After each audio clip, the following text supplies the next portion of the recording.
자, 우리 신앙을 고백하는 것으로 수요일 성경 공부를 시작하도록 하겠습니다. 우리 신앙을 고백합니다. 주님, 예수 그리스도는 우리를 구원하신 주님입니다. 우리는 세상을 속량하신 이 한 분 하나님을 예배합니다. 우리 주님 안에는 성부, 성자, 성령이 계시며 그의 인성은 신령입니다. 그러나 우리를 구원하시기 위하여 세상에 오셔서 우리의 성정을 취하셨습니다. 우리 주님께서는 십자가의 고난을 받는 데까지 시험을 당하여 참으셨고 지옥을 이기셔서 사람들을 지옥으로부터 모아주셨습니다. 인성을 낳으신 신성에 그 인성을 통합하셔서 영화 되셨습니다. 이 영화 없이는 아무도 구원을 받을 수 없습니다. 사람은 주님을 믿고 그의 계명을 지켜야 구원을 받습니다. 주님의 계명은 주님께서 우리를 사랑하신 것 같이 우리가 서로 사랑하라는 것입니다. 아멘. 오늘 말씀 보도록 하겠습니다. 요한복음 4장 15절에서 19절 말씀 보도록 하겠습니다. 요한복음서 4장 15절에서 19절 말씀 보도록 하겠습니다. 여자가 이르되 주여 그런 물을 내게 주사 목마르지도 않고 또 여기 물 길러 오지도 않게 하옵소서. 이르시되 가서 내 남편을 불러오라. 여자가 대답하여 이르되 나는 남편이 없나이다. 예수께서 이르시되 내가 남편이 없다 하는 말이 옳도다. 너에게는 남편 다섯이 있었고 지금 있는 자도 내 남편이 아니니 내 말이 참되도다. 여자가 이르되 주여 내가 보니 선지자로이로다. 아멘. 지난 시간에 공부했던 내용을 잠시 살펴보도록 하겠습니다. 자, 11절 보니까 여자가 그에게 이르되 그랬는데 여자가 진리에 속한 애정 가운데 있는 일반적인 교회를 표징한다 그랬죠. 저와 여러분들이 교회예요. 진리 안에 있는 저와 여러분들이 교회고, 근데 저와 여러분들이 어디 안에 있다? 진리에 속한 애정 가운데, 또 진리를 향한 애정 가운데 있다는 데나 마찬가지가 되겠죠. 자, 주여라는 말은 퀴리오스라는 단어인데 주님이여 라는 뜻이에요. 주님이요. 일반적으로 주님은 신령선으로서 주님을 가리키는 것이나 여기서는 주님이 성언을 가리키기 때문에 선의 측면에서 성언으로서 주님을 가리킨다라고 하는 것을 잘 볼 수가 있겠죠. 그 말이 주여라는 뜻인 것을 잘 볼 수 있습니다. 자, 물 기를 그릇도 없다 그랬는데 물을 기를 그릇이라는 말이 한 단어예요. 낱말이 하나예요. 그 낱말이 안틀레마라는 단어인데 그 말이 안틀레오라는 단어에서 유래된 낱말로 더러운 물을 퍼내다, 배 밑바닥에 고인 물을 퍼내다, 이런 뜻입니다. 안톨로스, 이런 낱말로부터 비롯된 뜻이에요. 그러니까 배 밑바닥에 고여있는 더러운 물이다라고 하는 것은 교리 안에 있는 불결한 것들. 불결한 물이 뭘까? 진리를 가리키나 여기서는 반대로 거짓을 가리킨다라고 하는 것을 잘 볼 수가 있겠죠. 이것을 반드시 퍼내야 되고 대신 주님에게서 온 샘으로부터 그 어떤 것들을 받아야 되겠죠. 그러니까 이 말이 주여 물 기를 그릇도 없다라는 뜻인 것을 잘 볼 수가 있습니다. 결과적으로 온갖 불결한 거짓이나 거짓된 지식들에서 떠나가지고 깃는다라고 하는 배우고 또는 알고자 하는 열망이나 갈망, 다시 말하면 주님에게서 온 또는 성언에서 비롯된 진리를 배우고 알기를 위한 기억지 안에 있지 못하다라고 하는 것을 잘 볼 수가 있겠죠. 왜 이런 일이 일어났죠? 문자적인 뜻 안에 간직되어 있는 내적 진리들에서 분리된 데에서 이런 일들이 일어나는 것이죠. 왜냐하면 성경 말씀의 문자적인 뜻이라고 하는 것은 관능적인 감관 안에 일치한 것들이고, 사람의 고유 속성 안에 있는 그 가운데 있는 것들은 모두가 다 누구를 우러르고 있죠? 그 자신, 그 겉사람을 섬기고 있단 말이죠. 그 같은 이유에서 이 가운데 있는 모든 자들은 그 목적에서 누구를 우러르고 있다고? 주님을, 그 자신을 우러르고 있는 가운데 있다라고 하는 것을 잘 볼 수가 있습니다. 그러니까 설령 겉으로 어떤 선을 행한다 해도 그 선이 누구를 향해 있다? 그 자신을 향해 있는, 본질에서 볼 때 악이다라고 하는 것을 잘 볼 수 있겠죠. 이 같은 것은 오늘날 보편적인 기독교에서 넉넉하게 입증되고 있는 바들이죠. 그러니까 그 뒤에서 뭐라고 설명돼서 나왔어요? 이 웅덩이는 깊다 그랬단 말이죠. 이 웅덩이란 말이 온갖 거짓들을 가리킨다라고 하는 것을 잘 알 수가 있고, 그다음 깊음 안에 있다, 깊다라고 하는 것은 이 거짓에 속한 가운데 있는 것을 우리가 설명해주고 있다라고 하는 것을 잘 볼 수 있겠죠. 결과적으로 성경 말씀의 문자적인 뜻에서만 취한 것들은 그 자체로 거짓된 것들이요, 또 거짓에 속한 가운데 있는 것들이다라고 하는 것을 잘 볼 수가 있겠죠. 그러니까 그 한 사람이 반드시 문자적인 뜻 안에 간직되어 있는 영적인 가르침 안에 나와야 되는 거예요. 만약에 그 같은 데서 분리되어 있단다면 그 사람이 영혼이 분리된 육체 안에 있는 것과 똑같은 것으로 그 육체를 뭐라고? 죽은 자라, 시체라고 이야기한다는 말이죠. 결코 살아있을 수 없다라고 하는 것을 잘 볼 수 있습니다. 그러므로 그 뒤에서 뭐라고 했냐 했더니 어디서부터 생수를 얻겠나이까 라고 지금 설명해 주는 거예요. 다시 말하면 저와 여러분들을 살아있게 할 성원, 즉 신령 진리에서 비롯된 것들에 대한 의문을 지금 가지고 있다라고 하는 것을 잘 볼 수 있겠죠. 그러니까 여기서 지금 이 여자는 굉장히 지혜로운 사람인 것을 잘 볼 수 있겠죠. 왜냐하면 다른 사람들은 다 배척하고 부인하는데 성경 말씀의 문자인 뜻 그대로 이해하고 믿어야지 왜 당신들은 문자인 뜻 안에 있는 이상한 것들을 말하냐, 이런단 말이죠. 대부분의 사람들은. 근데 그 말은 완전히 잘못된 것이죠. 사람의 육체의 모양을 지니고 있는 그 사람만 보면 되지 왜 그 사람 안에 있는 영적인 사람을 보고 그 사람은 선하다 말하냐 악하다 말하냐 나랑 똑같은 말의 뜻이요. 그런 미련한 사람들이 어디 있어. 왜냐하면 성경 말씀의 문자인 뜻들은 육체에 대응하기 때문에 그러는 거예요. 육적인 사람과 대응한다 이런 말이란 말이죠. 그러니까 육적인 사람을 보고 그 사람이 착하다 악하다 라고 말하는 그 어리석은 사람이 어디 있냔 말이에요. 그 육적인 사람이 담고 있는 영적인 사람이 어떠냐에 따라서 그 사람을 선하다 말하고 악하다 말하고 지혜롭다 말하고 총명스럽다 말하고 현명한 사람이다 말하고 어리석고 바보스럽다 말하고 그런 거 아니겠냔 말이에요. 근데 성경 말씀의 문자인 뜻 그 자체로만 보고 그 가운데 있는 것들을 철저하게 무시한다면 그만큼 어리석은 자가 어디 있겠냔 말입니다. 그런데 여기서는 지금 이 여자는 굉장히 지혜로운 자인 것을 잘 볼 수 있단 말입니다. 아니 나를 가면 살아야 되겠는데 이것이 어디서 나와야 되는 것입니까? 라고 지금 의문을 갖고 있는 거예요.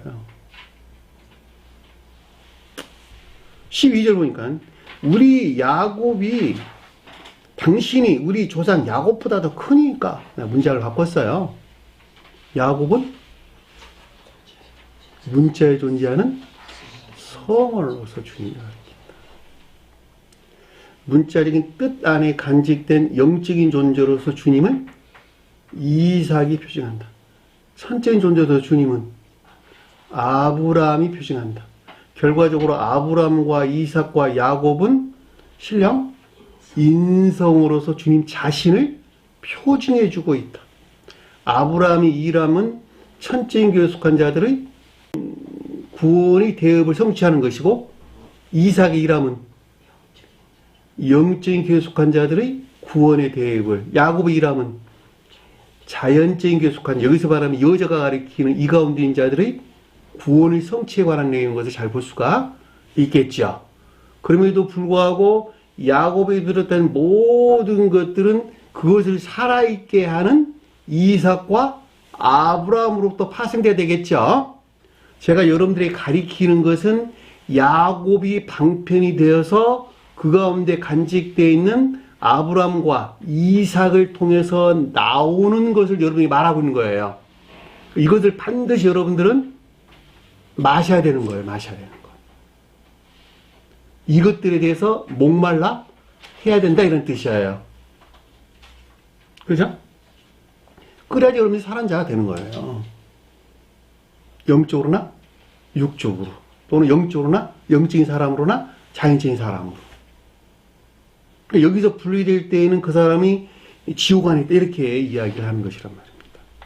그럼에도 불구하고 그동안에 그것이 계시됐다 계시되지 않았다 계시되지 않았다는 것이죠. 놀라운 것은 약 250여 년 전에 우리 스웨덴보리 사도를 통해서 계시가 됐는데 그것이 곧 천사들이 가르침으로부터 계시가 됐고 또 그것을 통해서 공부했던 저 또한 계시된 그 가르침으로부터 여러분들에게 설명을 지금 하고 있는 것이죠.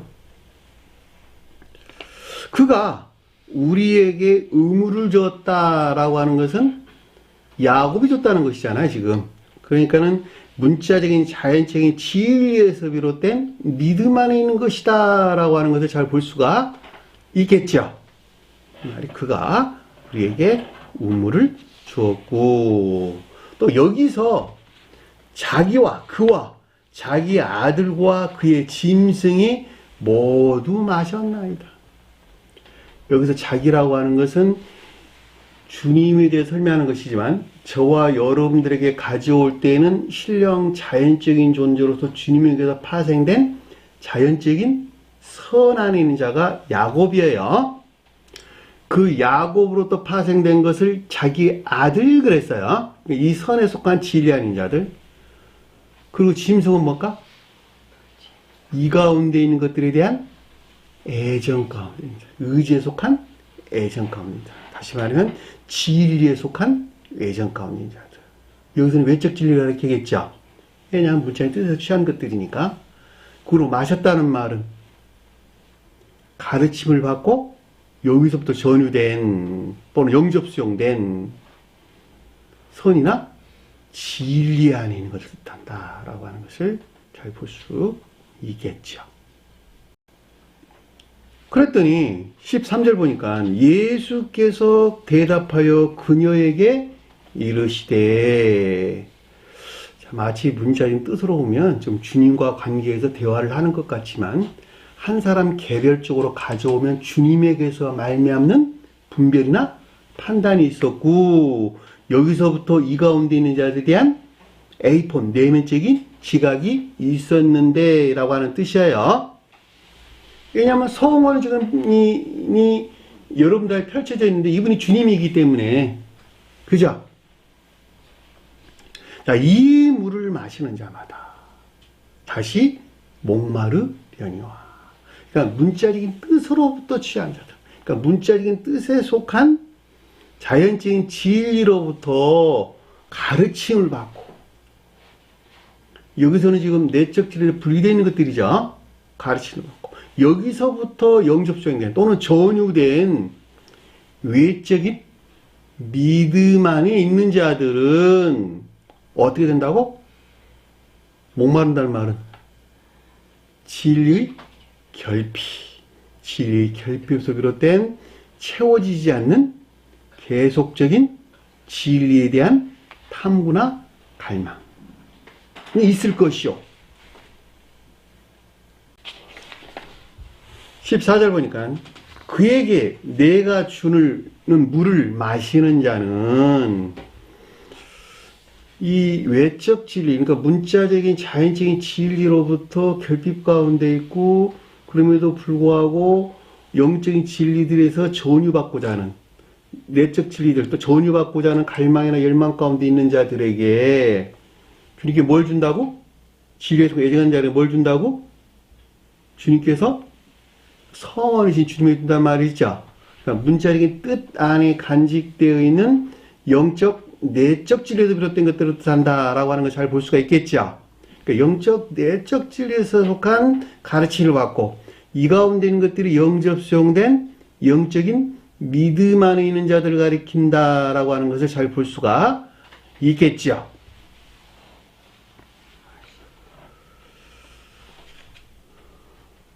결코 영원히 목마르지 아니하리라. 갈증 난다, 갈증 나지 않는다. 목마르지 아니하리라. 더 이상 갈증 나지 아니하리라. 여러분들 그 가운데 있나요? 그죠? 다만 깨닫지 못한 데서 오는 갈급함만 있을 뿐이죠. 진리들은 이것이 진리일까 저것이 진리일까 더 이상 찾아다니지 않는다는 거예요. 궁극적으로 중생한 자들은 결코 이 같은 목마름만이 있지 않겠네요. 그러니까 중생하기 전에는 갈급함이라고 하는 것은 진리, 영적, 내적 진리에 대한 갈급함이지 결과적으로 진리들을 찾아다니지는 않는다는 거예요. 그죠?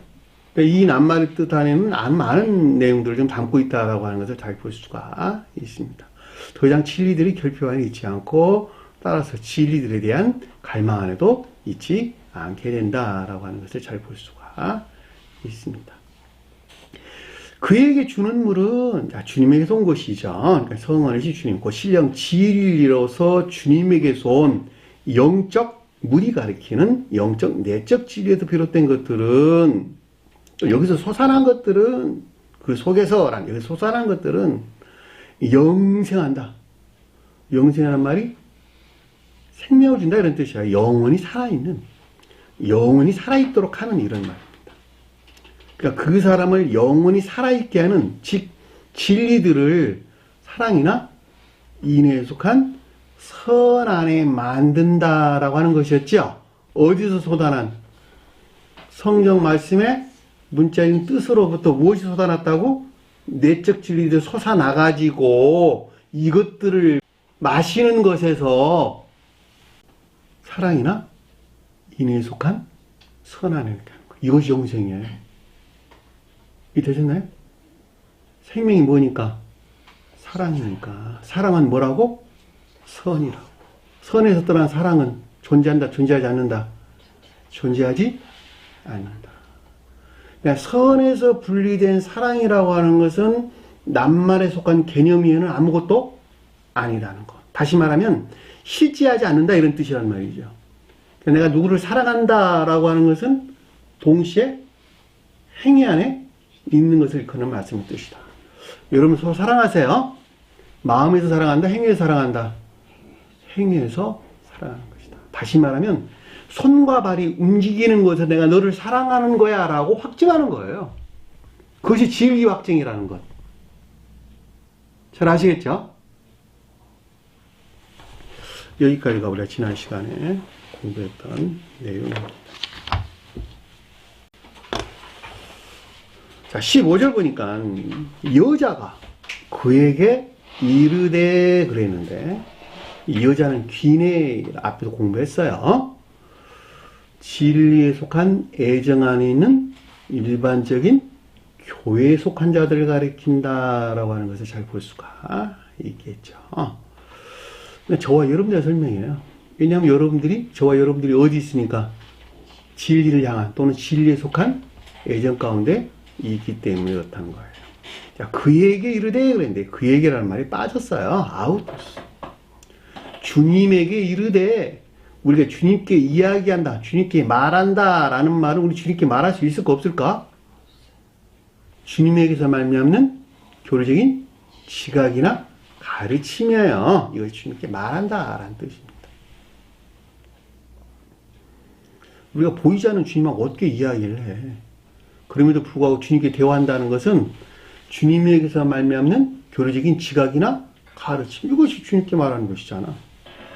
그죠? 이것이 이르다는 말의 뜻이에요.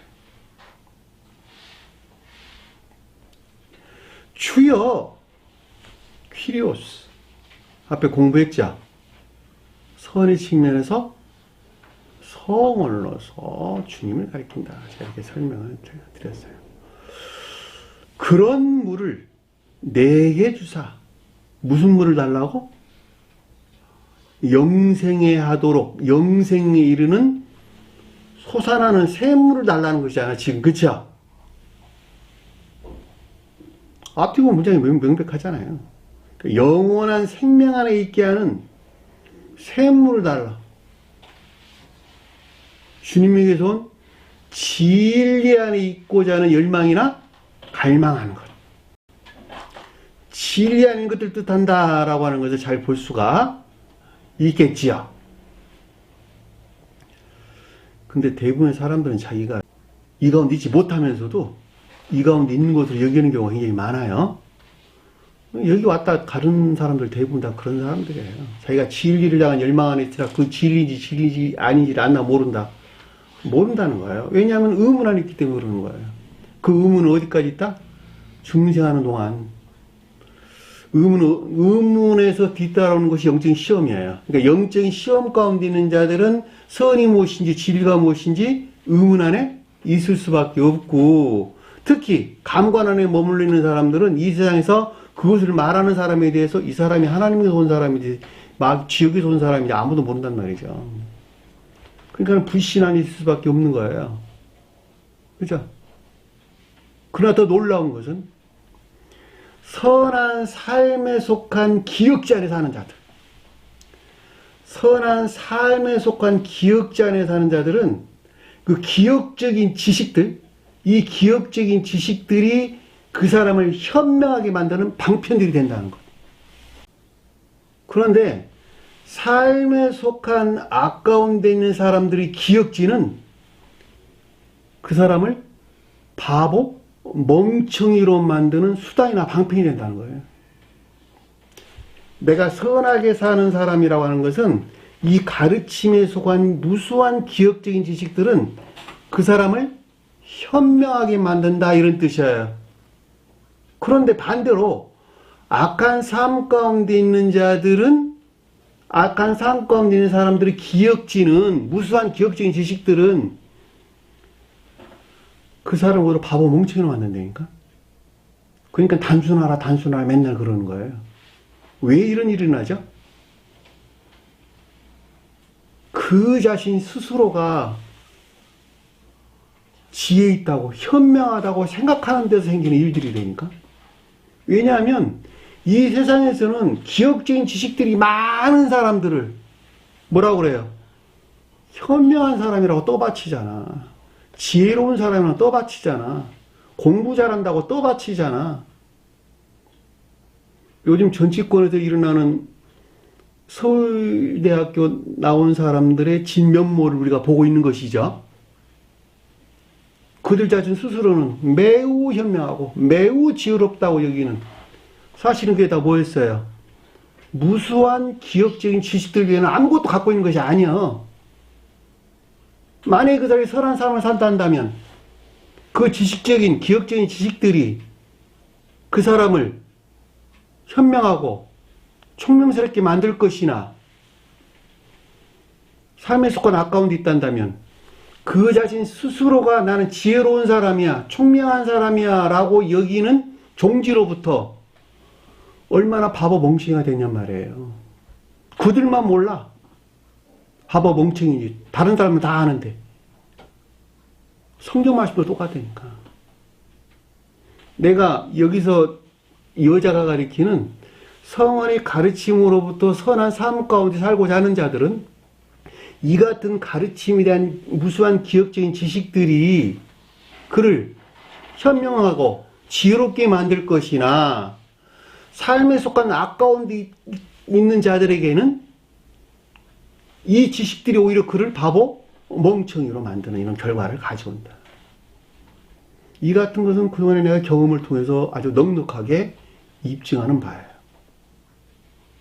제가 흔히 여러분들에게 자주 하는 말로 자기 주장이나 사상에 사로잡혀 있는 자들. 그리고 남의 말을 철저하게 배척하고 부인한다. 그런 사람들이 구원받을 확률은 0%다.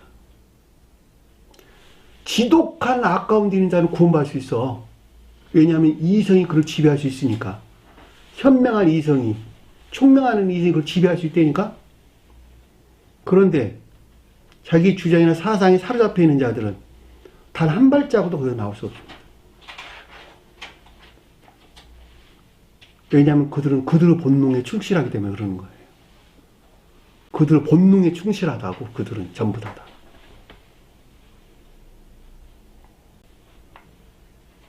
그러니까 여기서 주여 그런 물을 내게 주사라고 하는 것은 영원한 생명을 얻게 하는 주님에게 손 진리하는 것을 뜻한다라고 하는 것을 우리가 아주 명백하게 잘 알 수 있습니다. 자, 목마르지도 않고, 자, 목마르다는 말이 진리들이 결핍에서 비롯된 진리들이 하여 가르침을 받고, 또 여기서 비롯된 것들이 전유된 것, 곧 영접 수용되기를 열망하는 것을 가리키는 말의 뜻이죠. 그러니까 이 가운데 있지 않고 라는 뜻인 것을 잘 볼 수가 있겠죠. 다시 말하면 영적인 진리들에 대한 결핍에서 비롯된 갈망 안에도 있지 않기를 원한다라고 하는 것을 잘 볼 수 있습니다. 또 여기 물 기르러 오지도 않게 하옵소서 그랬는데 이 말이 여기서 물도 기르지 않고 오지도 않게 하옵소서. 이 오지도라는 말은 뭔것을 통하여 가지도 않게 하옵소서. 딴 말이 두 개 언급돼서 나왔어요. 엘코마이와 디엘코마이. 오늘 보면 두 개가 반복돼서 얹고 나왔어요. 그러니까 오지도 않고 이것을 통하여 가지도 않게 하옵소서 이런 말이에요. 그런데 기른다라는 말을 우리 앞에도 공부했죠. 더러운 물을 퍼내다 이런 뜻입니다. 설명 없이 잘할 수 있겠죠. 다시 말하면 더 이상 이 불결한 온갖 이 불결한 거짓들에 속한 배움에서도 떠나고 그쵸? 물 길르지도 않고 오지도 않고 통하여 가지도 않게 하옵소서 이런 말이기 때문에 여기서 비롯된 것들 안에 있지도 않게 하옵소서. 왜냐하면 이런 영생을 향해 있기 때문에 그러는 거예요. 영혼은 이미 살아있는 생명을 지금 향해서 나가고자 하는 갈망이나 열망 안에 있기 때문에 이런 말이 나오는 거예요. 더 이상 내적 진리들로 분리된 문자적인 뜻에 속한 자연적인 지혜들의 가르침으로부터 이같이 불결한 것들 안에 있지도 않게 하옵시고 여기서 비롯된 것들 안에 있게도 하지 마옵소서 이렇게 지금 고백하고 있는 거예요. 반드시 떠나야 되겠죠. 근데 저와 여러분들은 수도 없이 거기서 가져와. 네? 그래 안 그래요? 마음과 생각, 행위하는 모든 것들을 종전교회에 머물러 있는 것들에도 끄집어 온다 이런 뜻이에요. 끄집어 와서 자기 거 삼으려고 그러는 거야. 그러니까 주님께서는 뭐라 그랬어요? 세수를 세불에 담아라. 결코 뒤섞지 말라는 거야. 다 버리라는 거예요. 왜? 썩은 물들이니까 다. 구불되어 있는 것이니까. 그러니까 제가 예전에 여러분들에게 설명드렸던 것 같이 종전에 관계했던 사람들까지도 여러분들이 중생하기 전까지는 만나지 말아라. 왜냐하면 여러분이 잘 알지 못한 데서 계속적으로 주의를 받기 때문에 그렇단 말이죠. 여러분들이 잘 알고 있단다면 이건 틀린 말이고 이건 맞는 말이네 그러고 스스로 알아서 경계를 지을 것이나 그렇지 못하기 때문에 계속 잘못된 것들이 그 자신도 모르게 주입된다니까. 그러니까 끊어라 그러는 거예요. 관계를 끊어라. 그래야지 여러분들이 온전히 성장할 수가 있기 때문에 그렇단 말이죠. 그죠?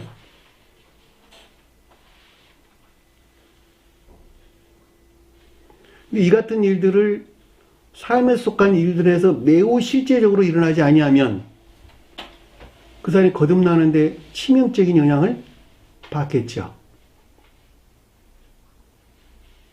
반드시 그렇게 하셔야 돼요.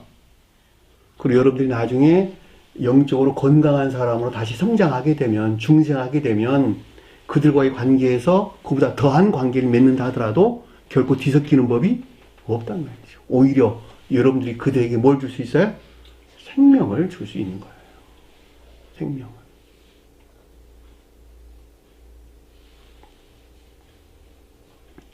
자, 16절 보니까 예수께서 그녀에게 이르시되, 자, 단어가 빠졌어요. 예수께서 그녀에게 이르시되, 이르시단 말이 레고라는 단어예요. 예수는 성원이신 주님을 가리킨다. 다 그녀에게 이르다라고 하는 것은 앞에 속한 애정 가운데 있는 교회에 속한 자들에 대한 설명인 것을 잘 볼 수가 있겠죠. 그것은 앞뒤 문맥에서 아주 명백하게 이해될 수 있습니다. 이르다라는 말이 레고를 가리키는 말의 뜻으로 교리적인 가르침들이 있었는데, 또는 저와 여러분이 설명할 때는 교리적인 지각이 있었는데 주님에게서 온, 이런 말로 이해될 수가 있겠죠. 가서 내 남편을 불러오라. 가서 내 남편을 불러 여기로 오라, 이런 뜻입니다. 여기로 오라는 말이 빠졌어요. 이 가다라는 말이 휘파고라는 단어인데, 이 휘파고라는 단어는 먼 곳으로부터 인도하다, 안내하다, 데려오다, 이런 뜻입니다. 그 말이 무슨 말일까? 여기서는 무엇으로부터 안내되고 인도됐다는 말일까? 여기서는 지금 이 여자는 성언의 문자적인 뜻에 속한 자연적인 진리들, 그러니까 문자적인 뜻에 속한 가르침으로부터 인도되고 안내된 누구를 데려오라고? 남편을 데려오라. 남편이 뭘까? 성경 말씀의 문자적인 뜻이라고 하는 자연적인 진리들에서 비롯된 남편을 데리고 오라. 성경 말씀에서 이 아내를 하는 말이 남편 또는 남자 또는 사람으로 말로 아주 많이 번역돼서 나왔는데, 남자가 천적인 교회에 속한 자들의 서술할 때는 선을 표징하고, 영적인 교회에 속한 자들의 서술할 때는 진리를 표징한다. 왜 그러죠? 왜 천적인 교회에 속한 자들에 대해서 남자는 원래 진리를 표징하는 것인데, 천적인 교회에 속한 자들에 대해서 서술할 때에는 선을 표징한다 그러죠? 진리가 어디에 있습니까? 의지 안에 있으니까, 의지 안에. 진리가 의지 안에 있다니까. 진리가 의지 안에 있다라는 말은 진리가 그 자체로 뭐 안에 있다? 선 안에 있다는 말의 뜻이잖아. 그래서 천칭교수자들을 설명할 때는 남자가 선을 표정하고, 영적인 속한 자들은 진리가 어디 안에 있다? 이해 안에 있다. 이 같은 이유에서 영적인 속한 자들은 남자가 진리를 표징한다라고 하는 것을 잘 볼 수가 있겠죠. 또 결혼한 여자에 대해서 서술할 때는 남자가 남편 되는 것이죠. 그렇죠? 자, 천적인 교회 속한 자들은 남편은 의지 안에 있고, 영적인 교회 속한 자들은 남편은 이에 속한 새로운 의지 안에 있다라고 하는 것을 잘 볼 수가 있겠지요. 자, 이 같은 이유에서 성경 말씀에서 이 아네르라고 하는 남자에 대해서 그 주제의 일치에 따라 다양하게 해석될 수 있다라고 하는 것을 잘 볼 수가 있겠죠. 그럼 주님에 대해서 설명할 때는 그 가르침이 영적인 교회에 속한 자에 서술할 때는 신령 진리로도 주님을 표징하고, 천적인 교회에 속한 자에 서술할 때는 신령 선으로서 주님을 표징하나, 반대로 신령 진리 안에 있는 교회에 속한 자들을 설명할 때 남자로서 주님은 신령 선으로서 주님을 가리킨다라고 하는 것을 잘 볼 수가 있습니다. 왜냐하면 주님은 신령 진리가 그 자체로 어디에 있으니까 기름 부음을 받은 그 자체로 신령 선 안에 있기 때문에 그러는 거예요. 다시 말하면 구분되나 한 몸 안에 있다 이런 뜻이란 말입니다. 그런데 영적인 계속한 자들은 그 신령 진리에서 비롯된 것들 안에 있고 천적인 계속한 자들은 신령 선에서 직접적으로 주입된 선 안에 있기 때문에 그 낱말들이 바뀌는 거예요. 이 같은 이유에서 복음서에서 그 남자에 대해서 각양행한 낱말들로 기술되어 나왔는데 그 말을 제가 잠깐 여러분들에게 이해를 돕기에 말씀을 드릴게요. 자, 야곱은 마리아의 남편 요셉을 낳았으니 이랬어요. 요셉이 뭐예요? 천적, 영적인 지위. 그럼에도 불구하고 마리아를 그려놨고 남자를 가리켜서 남편 그랬단 말이죠.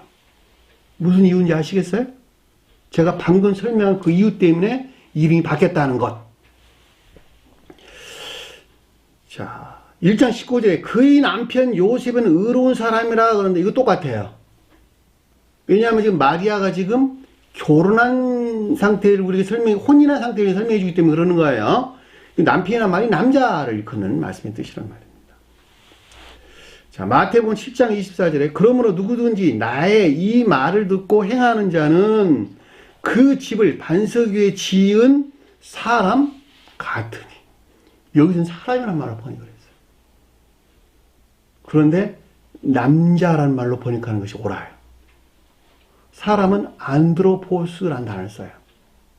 다시 말하면 지혜에 속한 사랑 안에 있는 자들이 사람이란 말이에요. 성경 말씀에서. 네? 천적인 사람들은 지혜에 속한 사랑 안에 있고 영적인 사람들은 총명에 속한 사랑 안에 있단 말이죠. 그들이 사람이에요. 성경 말씀에서. 이 가운데 있지 아니하는 자들을 반대로 악마, 사탄 그랬단 말이죠. 악마, 사탄 기억하세요? 다른 것을 가리킨 것이 아니라는 것. 나의 이 말을 듣고 행하는 자는 그 집을 모래 위에 찍은 어리석은 사람과 같으니. 어리석은 남자와 같으니. 자, 심판 때에 느느웨의 사람들이 일어나, 느느웨의 남자들이 일어나 이런 뜻이에요. 2세대 사람들을 정죄하리니 이는 그들이 요나의 전도를 듣고 회개하였으니와 요나보다 더 큰 이가 여기에 있다 그랬는데 느느웨가 뭘까? 조요되지 못한 낮은 교리 안에 있는 자들. 그들이 니느웨를 일컫는 말씀드리셔요. 성원이신 주님은 반드시 그들을 깨우쳐야 되는 거예요. 이해되셨나요? 영적인 밝음 안에 있지 못한 어두운 가운데 갇혀있는 교리 안에 있는 자들, 그들이 니느웨이니까. 그럼에도 불구하고 합리적인 이해 안에 있는 자들, 그들이 니느웨이예요.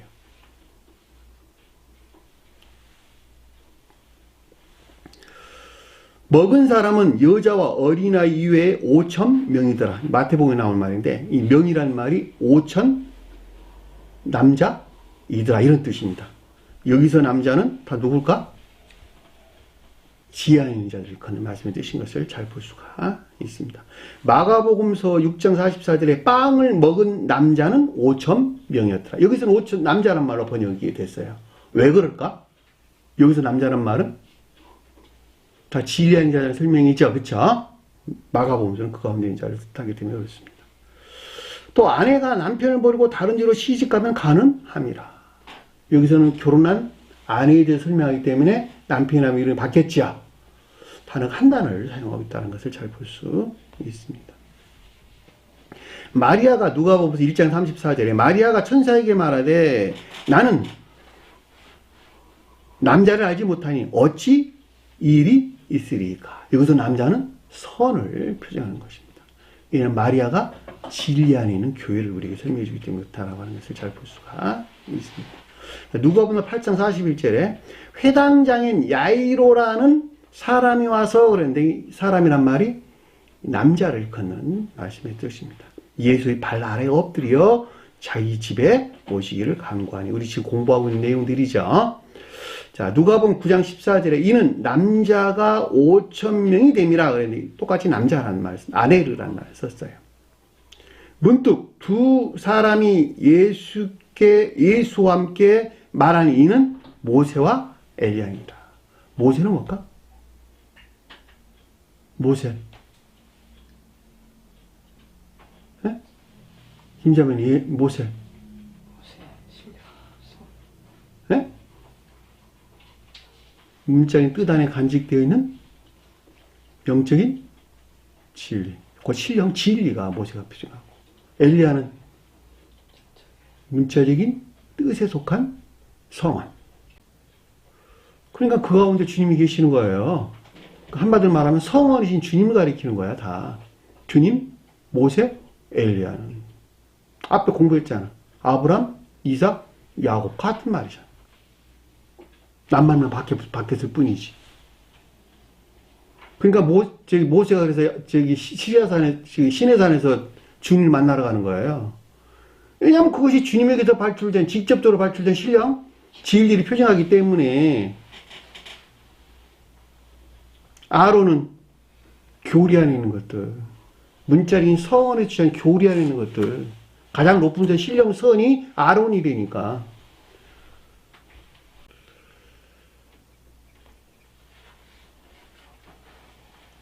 요한복음 1장 13절에 이는 혈통으로나 육적으로나 사람의 뜻으로 나지 아니하고 오직 하나님께로부터 난 자들이라. 이 사람이란 말이 아네르라는 말인 것을 잘 볼 수 있습니다. 우리가 공부했던 계시록 21장 2절에 내가 보매 거룩한 성 새 예루살렘이 하나님께로부터 하늘에서 내려오니 그 준비한 것이 신부가 남편을 위하여 단장한 것 같더라. 이거 남자라는 뜻입니다. 여기서도. 그러니까 신령 진리로서 주님을 가리키나 신령 선으로서 주님을 가리킨다 해도 아무런 상관이 없는 것입니다. 왜냐하면 아까 설명한 것 같이 신령 진리가 기름을 부음받은 그 자체로 신령 선 안에 있기 때문에 그러는 거예요. 그럼에도 불구하고 신부라고 명명된 것은 왜? 아내가 되기 전에 남편으로서 주님을 맞이하기에 충분한 상태에 이르는 세운 교회, 새 교회를 우리에게 표현해주고 있다라고 하는 것을 잘 볼 수가 있겠지요. 그러니까 여기서 지금 본문에서 가서 내 남편을 불러오라라고 했으니까 여기서는 지금 남편이 뭐라고? 선을 표징해주고 있다라고 하는 것을 잘 볼 수가 있겠죠. 여기서 여자가 진리에 속한 애정 가운데 있다라고 한다면 남편은 선을 표징한다라고 하는 것도 아주 명백하죠. 왜냐하면 교회는 전부 다 진리 안에 있기 때문에 그러는 거예요. 그 말이 맞아요, 틀려요? 교회는 진리 안에 있다. 맞죠? 진리 안에 있는 자가 남자의 씨를 받는 거예요. 남자의 씨를 받아서 진리 안에 씨가 활착되고 이 활착된 생명으로부터 진리들이 확장 번성해가지고 온전한 한 사람으로 출생하는 것이 어린아이가 잉태돼서 출산하는 것과 똑같은 거예요. 선이 확장한다, 진리가 확장한다. 진리가 확장한다. 선을 영접 수용한 진리가 확장해서 이 진리 안에 있는 것들이 궁극적으로 선과 한 몸 안에 되는 거예요. 그것이 한 사람의 거듭남이라니까.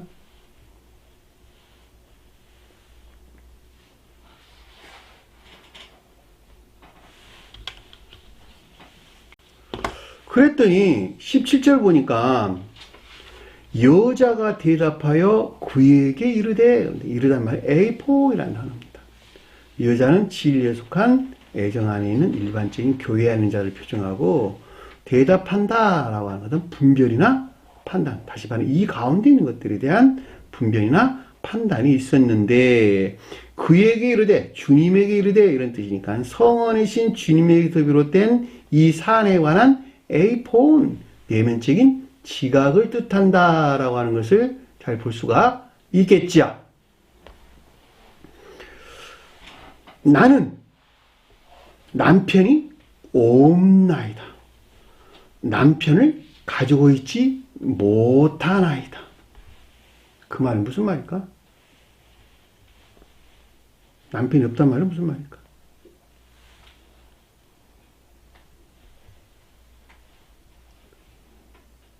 영적, 내적 진리에서 비롯된 선안에 있지 못하다는 시인을 가리킨다라고 하는 것을 잘 볼 수가 있겠죠. 다시 말하면 주님이 거룩한 진리에서 비롯된 선안에 있지 못하다이다. 그 말이 나는 남편이 없나이다. 남편을 가지고 있지 못하나이다.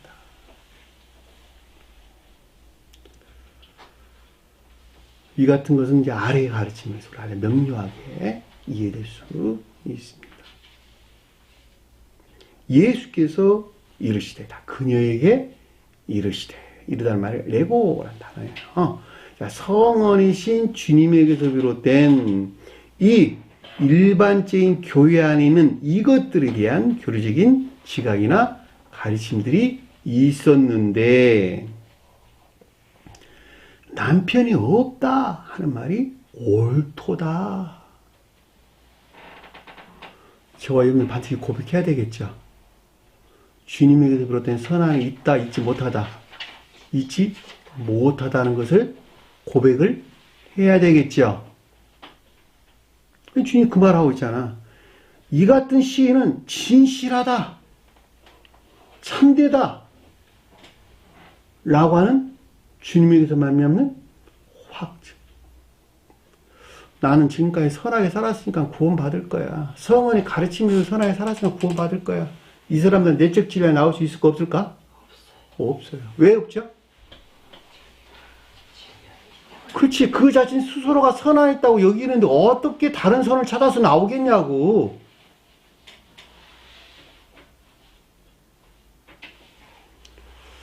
그동안에 제가 자주 만난 사람들 중에 자기 그 자신 스스로 영적 체험들이 많은 사람들 나 수도 없이 봤어. 그 영적 체험하는 사람들은 모두가 다 주님에게서 말미암는 또 주님이 함께하는 삶 가운데 있다고 생각하는 것이죠. 그들이 이 진리에 나올 확률은 0%야. 왜? 그들이 이미 진리에 있다고 여기기 때문에 그러는 거야. 이미 선안에 있다고 여기기 때문에 그렇단 말이야.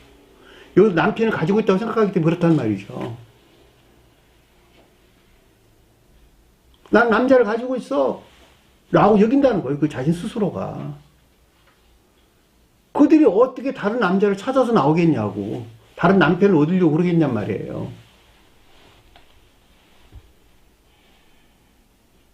내가 평생을 주님만 바라보고 살았는데, 내가 주님을 위해서 어떤 일들을 해왔는데, 그러죠? 그런 사람들 나도 많이 제가 봤어요. 안타깝죠? 그런데 뒤에 보니까 뭐라 그랬어요?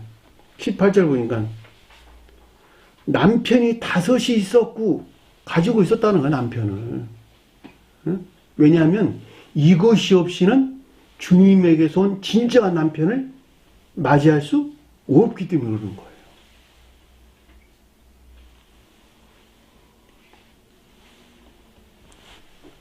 다섯이란 말은 무슨 말일까? 다섯이란 말. 네? 박자매님, 다섯이란 말.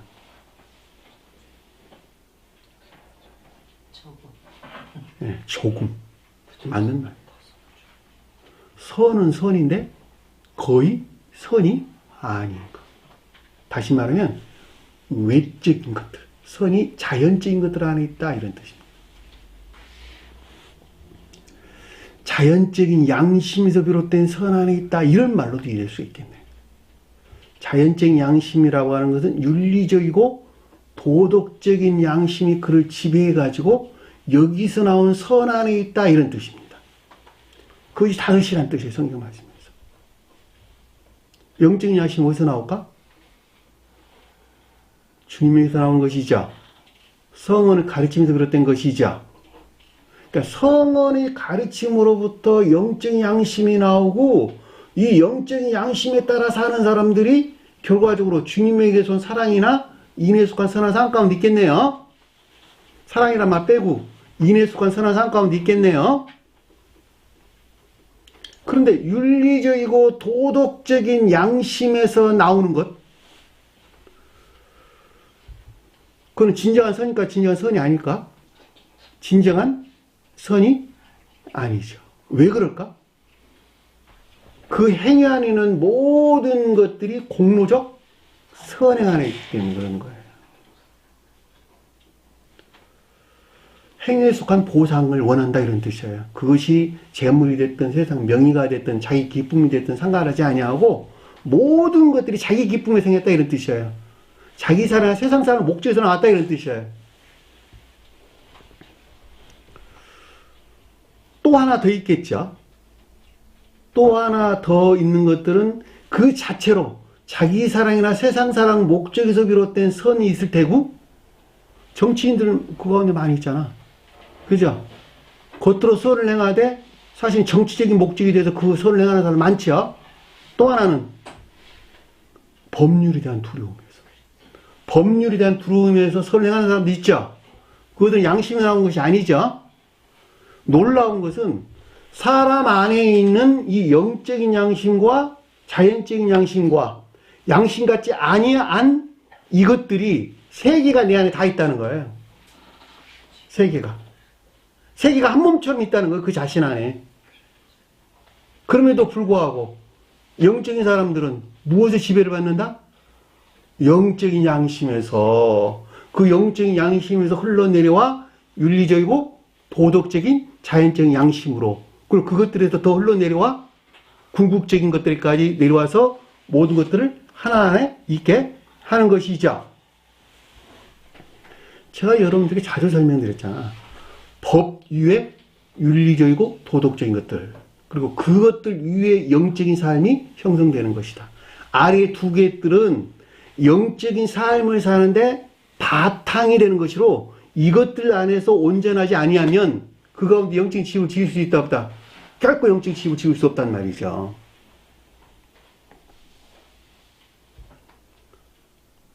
그러니까 사람은 반드시 이 세상 가운데 사는 한은 그 사람이 구원을 받으려면 영적인 양심 안에 나가야 하고, 이 영적인 양심 안에 있다는 말은 결과적으로 윤리적인 도덕적인 양심뿐만 아니라 자연법을 잘 지키는 삶 가운데 있게 된다라고 하는 걸 잘 볼 수 있겠죠.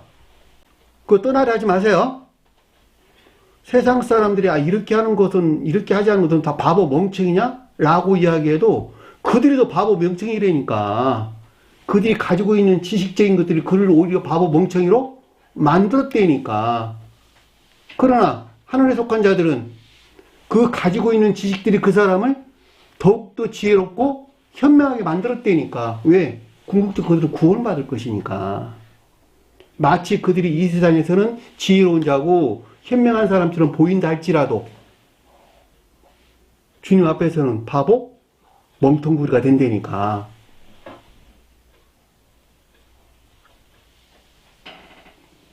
다섯이란 말이 그런 뜻이에요.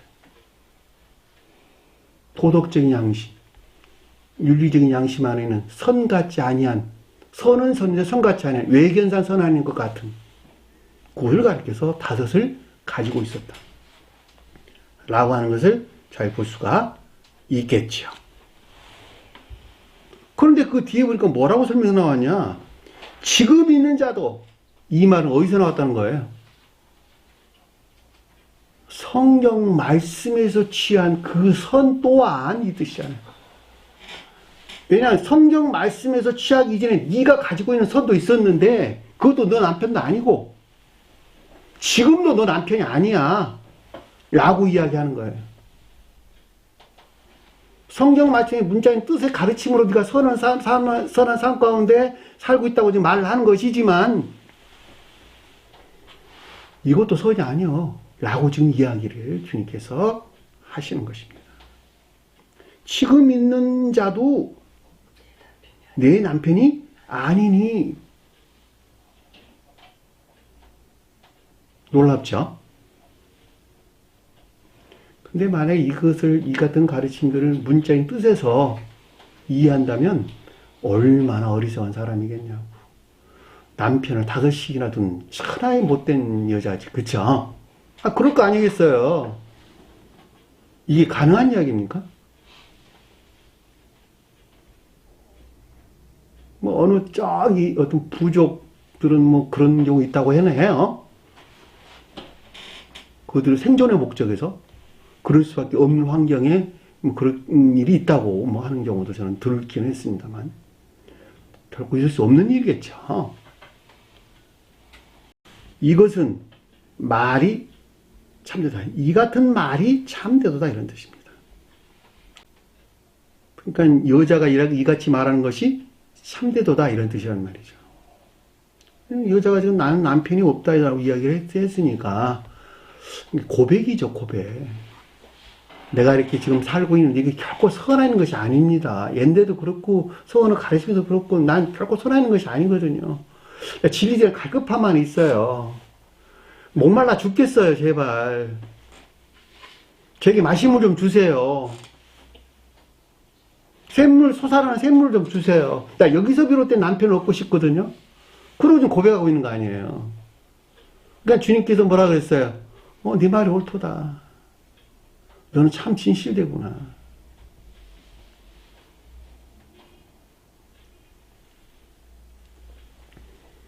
이 사안에 관한 지각으로 진실하다는 주님에게서 비롯된 확증, 또는 영원 불변하다는 주님에게서 확증을 뜻한다라고 하는 것을 잘 볼 수 있습니다.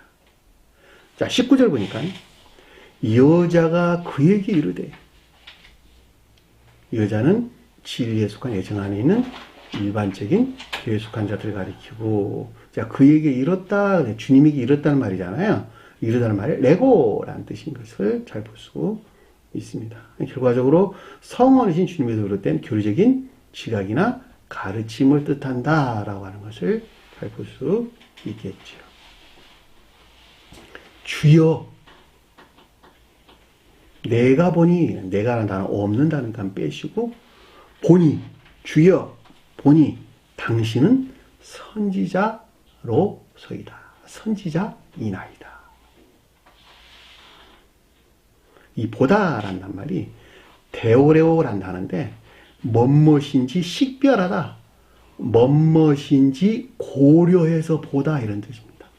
앞에 주님께서 가르침에 속한 모든 것들을 고려해가지고 내가 봤더니, 이것들을 식별해서 분별해서 봤더니, 판단해서 봤더니 이런 뜻이에요. 이야기하다라는 단어에 보다 완전한 형태의 대화를 일컫는 말씀의 뜻입니다. 저와 여러분 대화를 했는데 보다 완전한 형태의 대화, 그러니까 완전하게 그 어떤 것들을 식별했다 이런 뜻이에요.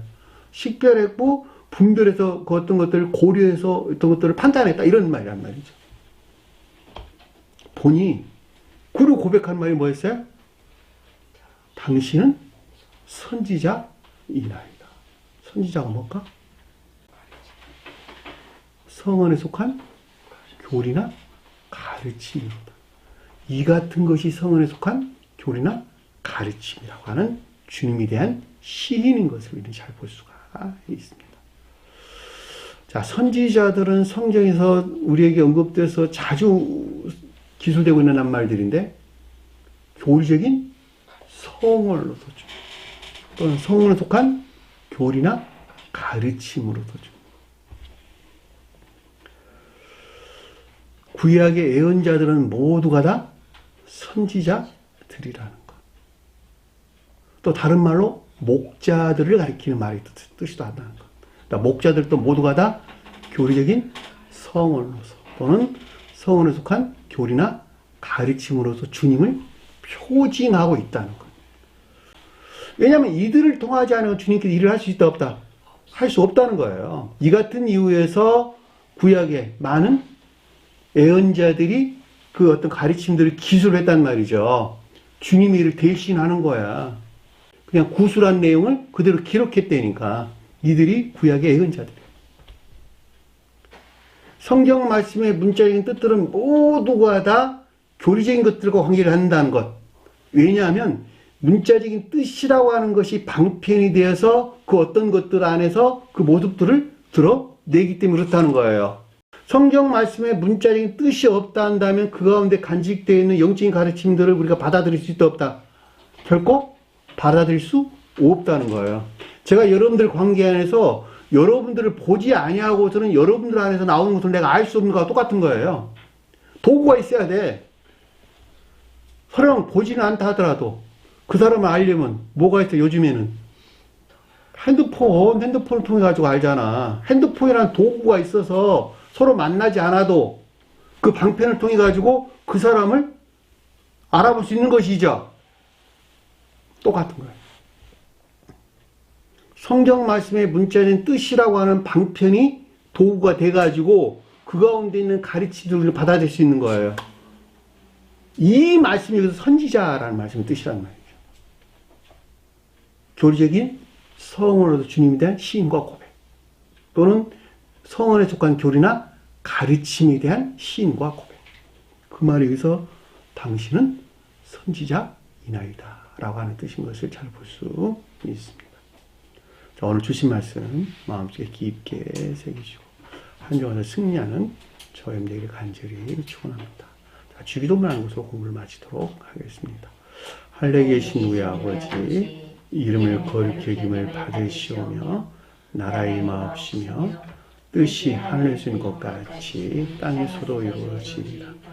오늘날 우리에게 일용할 양식을 주옵시고 우리가 우리에게 죄진 자를 사해 준 것 같이 우리 죄를 사하여 주옵시고 우리를 시험에 들게 하지 마옵시며 다만 악에서 구하옵소서. 나라와 권세와 영광이 아버지께 영원히 사옵나이다.